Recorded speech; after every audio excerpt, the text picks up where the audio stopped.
আকাশবাণী কলকাতা স্থানীয় সংবাদ পড়ছি সুদীপ বসু। প্রথমে বিশেষ বিশেষ খবর।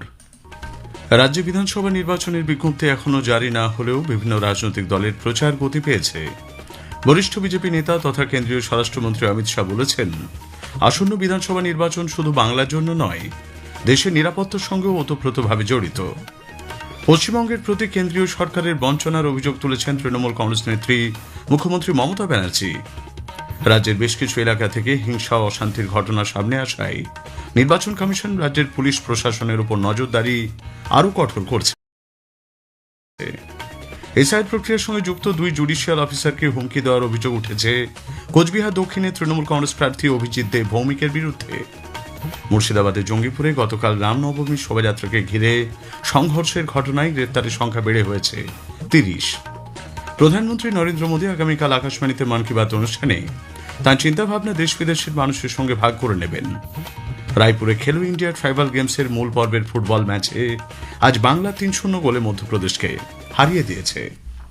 আসছি বিস্তারিত খবরে। বরিষ্ঠ বিজেপি নেতা তথা কেন্দ্রীয় স্বরাষ্ট্রমন্ত্রী অমিত শাহ বলেছেন, আসন্ন বিধানসভা নির্বাচন শুধু বাংলার জন্য নয়, দেশের নিরাপত্তার সঙ্গেও ওতপ্রোতভাবে জড়িত। কলকাতায় আজ তৃণমূল কংগ্রেস সরকারের বিরুদ্ধে জনগণের চার্জশিট নথি প্রকাশ করে সাংবাদিকদের কাছে শ্রী শাহ বলেন, অসমে বিজেপি সরকার গঠনের পর অনুপ্রবেশ বন্ধ হয়েছে, এখন একমাত্র পশ্চিমবঙ্গ দিয়েই অনুপ্রবেশ হচ্ছে। তাই দেশের সুরক্ষার জন্য এই নির্বাচন অত্যন্ত গুরুত্বপূর্ণ।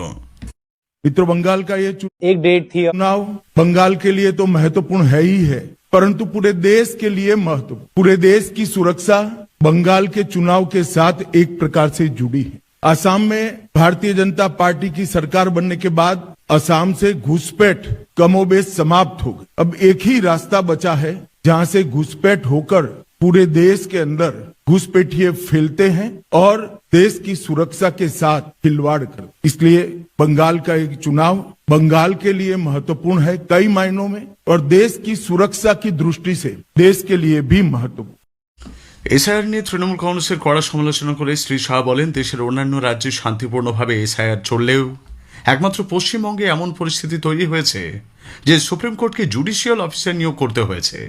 3 विपक्ष के राज्यों में एसआईआर हो रही, तमिलनाडु में हो गई, 2 केरल में हो गई और तीसरा बंगाल में हो रही है। ये 2 राज्यों से कोई कंप्लेन नहीं आ रही भाई। अगर एसआईआर की प्रक्रिया में ही दोस्त जैसे उन्होंने आरोप लगाए ऐसे हम पार्टी होते, इलेक्शन कमीशन हमारे इशारे पर चलता होगा, तो केरल में कोई क्यों कंप्लेन नहीं आई है? एक ही जगह क्यों कंप्लेन आ रही है? और एक ही जगह कंप्लेन आ रही है तो दोष एसआईआर का नहीं है, वो जगह पे जो सत्ता में है उनका है। বিগত 15 বছর ধরে রাজ্যে তৃণমূল কংগ্রেসের অপশাসনের বিরুদ্ধে চার্জশিট পেশ করে শ্রী শাহ বলেন, তৃণমূল কংগ্রেস ভয়, দুর্নীতি, বিভাজন এবং হিংসার মাধ্যমে ক্ষমতা ধরে রাখতে চাইছে। 15 বছর আগে মামাটি মানুষের স্লোগান দিয়ে ক্ষমতায় আসা সরকার আজ মানুষের সঙ্গে প্রতারণা করেছে। শ্রী শাহ বাংলার মানুষকে ভয় ত্যাগ করে নিজের অধিকার প্রয়োগ এবং তৃণমূল সরকারের অবসান ঘটানোর আহ্বান জানান। তিনি বলেন, বাংলায় বিজেপি সরকার প্রতিষ্ঠিত হলে অঙ্গ, বঙ্গ এবং কলিঙ্গ 3 রাজ্যেই বিজেপি ক্ষমতায় আসবে। আজকে চার্জশিট পেশ অনুষ্ঠানে উপস্থিত ছিলেন বিরোধী দলনেতা শুভেন্দু অধিকারী, বিজেপির রাজ্য সভাপতি সমীর ভট্টাচার্য প্রমুখ। এদিকে অনুপ্রবেশ নিয়ে অমিত শাহের বক্তব্যের সমালোচনা করেছে তৃণমূল কংগ্রেস। আজ এক সাংবাদিক বৈঠকে দলের নেতা তথা শিক্ষামন্ত্রী ব্রাত্য বসু বলেন, অনুপ্রবেশের মাধ্যমে দেশের নিরাপত্তা বিঘ্নিত হওয়ার যে অভিযোগ বিজেপি করছে তা সঠিক নয়। প্রায় 2 লক্ষ কোটি টাকা আপনারা আমাদের আটকে রেখেছেন, মনরেগার মজুরি বন্ধ করে রেখেছেন, গ্রামীণ আবাসনের টাকা আটকে দেওয়া হয়েছে, জল জীবন মিশন প্রকল্পে আমাদের বকেয়া টাকা দেওয়া হয়নি, আর মহারাষ্ট্র টাকা পাচ্ছে। খালি বাংলার বেলায় একটাই কথা না, অনুপ্রবেশকারী। এদিকে পুরুলিয়া জেলার নিতুড়িয়া এবং কাশীপুরে পরপর 2টি নির্বাচনী জনসভায় বিজেপির বিরুদ্ধে রাজ্যের প্রতি বঞ্চনার অভিযোগ তুলেছেন তৃণমূল কংগ্রেস নেত্রী, রাজ্যের মুখ্যমন্ত্রী মমতা ব্যানার্জি। এসআইআর প্রক্রিয়া নিয়ে ফের সরব হয়েছেন তিনি। ইলেকশনের আগে পরিকল্পিতভাবে মানুষের নাম বাদ দেয়া, আজ পর্যন্ত পাবলিক জানতে পারলো না কার নাম লিস্টে আছে, কার নাম লিস্টে নেই। যাদের নাম লিস্টে নেই তাদের জন্য তো আমাদের ট্রিব্যুনালে যেতে হবে, আমরা বিনা পয়সার লয়ার দেবো, আর আমাদের কর্মীরা বুথে বুথে ক্যাম্প করে সেগুলোকে সংগ্রহ করবেন। স্বচ্ছ অবাধ নির্বাচন নিশ্চিত করতে নির্বাচন কমিশন এবার আরও বেশি করে প্রযুক্তিকে কাজে লাগাবে। কলকাতায় আজ এক সাংবাদিক বৈঠকে মুখ্য নির্বাচনী আধিকারিক মনোজ কুমার আগরওয়াল একথা জানিয়েছেন। তিনি বলেন, এবার শুধু বুথের ভেতরে নিরাপত্তা নয়, বুথের বাইরেও সমান নজরদারি থাকবে। বুথের আশেপাশে ভোটারদের বাধা দেওয়া বা ভয় দেখানোর মতো ঘটনাকেও বুথ দখল হিসেবে ধরা হবে বলে স্পষ্ট জানানো হয়েছে। ইভিএমের নিরাপত্তা নিয়েও বিশেষ জোর দেওয়া হয়েছে। ইতোমধ্যেই প্রায় 3 লক্ষ ইভিএম ইউনিটের ফার্স্ট লেভেল চেকিং সম্পন্ন হয়েছে। ইভিএম ও ভিভিপ্যাট বহনকারী যানবাহনে জিপিএস ট্র্যাকিং থাকবে বলে মুখ্য নির্বাচনী আধিকারিক জানিয়েছেন। বিধানসভা ভোটের আগে রাজ্যের বেশ কিছু এলাকা থেকে হিংসা ও অশান্তির ঘটনা সামনে আসার প্রেক্ষিতে কমিশন রাজ্যের পুলিশ প্রশাসনের ওপর নজরদারি আরও কঠোর করছে। মহকুমা পুলিশ আধিকারিক থেকে শুরু করে থানার ওসি সব স্তরের আধিকারিকদের জন্য কড়া নির্দেশিকা জারি করা হয়েছে। এদিকে তৃণমূল কংগ্রেসের অভিযোগের প্রেক্ষিতে কমিশন মালদা জেলার 4টি বিধানসভা কেন্দ্রে পুলিশ পর্যবেক্ষক বদল করেছে। সুপ্রিম কোর্টের নির্দেশে এসআইআর প্রক্রিয়ার সঙ্গে যুক্ত 2 জুডিশিয়াল অফিসারকে হুমকি দেওয়ার অভিযোগ উঠেছে কোচবিহারের তৃণমূল কংগ্রেস জেলা সভাপতি তথা কোচবিহার দক্ষিণের তৃণমূল কংগ্রেস প্রার্থী অভিজিৎ দেব ভৌমিকের বিরুদ্ধে। এক মহিলা সহ 2 বিচারপতি কলকাতা হাইকোর্টের প্রধান বিচারপতির কাছে বিষয়টি জানিয়ে অভিযোগ করেছেন। এরপরই রাজ্য পুলিশের ডিজিকে তদন্ত করে উপযুক্ত পদক্ষেপ গ্রহণের নির্দেশ দিয়েছেন প্রধান বিচারপতি। স্থানীয় সংবাদ শুনছেন আকাশবাণী কলকাতা কেন্দ্র থেকে। এখন বিজ্ঞাপন। লক্ষ্মীদের জয়, স্বনির্ভরতা অক্ষয়। লক্ষ্মীর ভান্ডারে মাসিক 500 টাকা বৃদ্ধি করা হয়েছে। সাধারণ শ্রেণীর মহিলারা পাচ্ছেন মাসিক 1500 টাকা, অর্থাৎ বার্ষিক 18,000 টাকা, এবং তপশিলি জাতি ও তপশিলি জনজাতিভুক্ত মহিলারা পাচ্ছেন মাসিক 1700 টাকা, অর্থাৎ বার্ষিক 20,400 টাকা।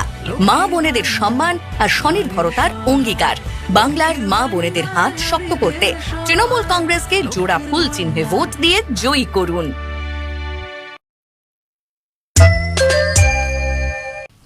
ভোট প্রশিক্ষণ কেন্দ্রে কর্মীদের নিরাপত্তা সুনিশ্চিত করার দাবি জানিয়ে সংগ্রামী যৌথ মঞ্চ নির্বাচন কমিশনকে চিঠি দিয়েছে। নদিয়া রানাঘাটে ভোট কর্মীর ওপর আক্রমণের ঘটনায় নিরপেক্ষ তদন্ত, দোষীদের বিরুদ্ধে বিভাগীয় ব্যবস্থা গ্রহণেরও দাবি জানানো হয়েছে।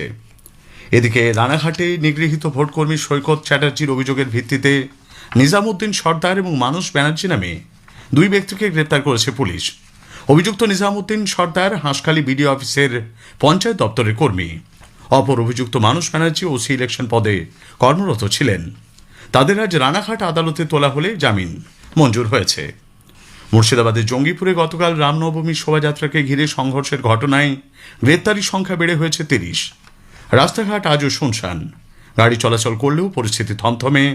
চলছে পুলিশ ও কেন্দ্রীয় বাহিনীর টহলদারি। আর্থিক দুর্নীতি তদন্তে ইডি আজ সকাল থেকে কলকাতা সহ 7-8টি জায়গায় তল্লাশি চালাচ্ছে। দক্ষিণ কলকাতার বালিগঞ্জ প্লেসের এক ব্যবসায়ীর বাড়িতেও চলছে তল্লাশি। প্রধানমন্ত্রী নরেন্দ্র মোদী আগামীকাল আকাশবাণীতে মন কি বাত অনুষ্ঠানে দেশ বিদেশের মানুষের সঙ্গে তাঁর চিন্তা ভাবনা ভাগ করে নেবেন। এটি হবে মাসিক এই বেতার অনুষ্ঠানের 132তম পর্ব। আকাশবাণী ও দূরদর্শনের সবকটি চ্যানেলে সকাল 11টা থেকে এই অনুষ্ঠান শোনা যাবে। আকাশবাণী সংবাদের website, news on AIR mobile app, Akashvani ও দূরদর্শনের সংবাদ বিভাগ, প্রধানমন্ত্রী দপ্তর, তথ্য সম্প্রচার মন্ত্রকের ইউটিউব চ্যানেলেও অনুষ্ঠানটি শোনা যাবে। জোড়া নিম্নচাপ ও বঙ্গোপসাগর থেকে প্রচুর জলীয় বাষ্প বাতাসে প্রবেশ করায় আজও রাজ্যের বিভিন্ন প্রান্তে হালকা থেকে মাঝারি বৃষ্টির সম্ভাবনা। তবে আগামীকাল থেকে তা অনেকটাই কমবে বলে আলিপুর আবহাওয়া দপ্তরের বিজ্ঞানী ডক্টর সৌরিশ বন্দ্যোপাধ্যায় জানিয়েছেন। তাপমাত্রার পরিমাণও কিছুটা বাড়বে বলে জানানো হয়েছে। আগামীকাল থেকে বৃষ্টিপাত অনেকটা কমে যাওয়ার সম্ভাবনা রয়েছে। বিশেষ করে বীরভূম, মুর্শিদাবাদ, নদিয়া, উত্তর 24 পরগনা এই জেলাগুলো প্রভাবটা কিছুটা বেশি থাকার সম্ভাবনা। 29 থেকে 30 তারিখ মেনলি স্থানীয়ভাবে 2-1 জায়গায় হালকা ধরনের বৃষ্টিপাতের সম্ভাবনা থাকছে। 31 তারিখ নাগাদ আবার বিক্ষিপ্তভাবে দক্ষিণবঙ্গের জেলাগুলিতে বৃষ্টিপাতের সম্ভাবনা থাকবে বজ্রবিদ্যুৎ। 31 তারিখ রায়পুরে খেলো ইন্ডিয়া ট্রাইবাল গেমসে মূল পর্বের ফুটবল ম্যাচে আজ বাংলা 3-0 গোলে মধ্যপ্রদেশকে হারিয়ে দিয়েছে। রায়পুরের রবিশঙ্কর স্টেডিয়ামে বাংলার হয়ে গোল করেন বিজয় মুর্মু, সৌরভ সাব্বার এবং রাহুল মুর্মু। শেষ করার আগে স্থানীয় সংবাদের বিশেষ কিছু অংশ আরও একবার। রাজ্যের বিধানসভা নির্বাচনের বিজ্ঞপ্তি এখনও জারি না হলেও বিভিন্ন রাজনৈতিক দলের প্রচার গতি পেয়েছে।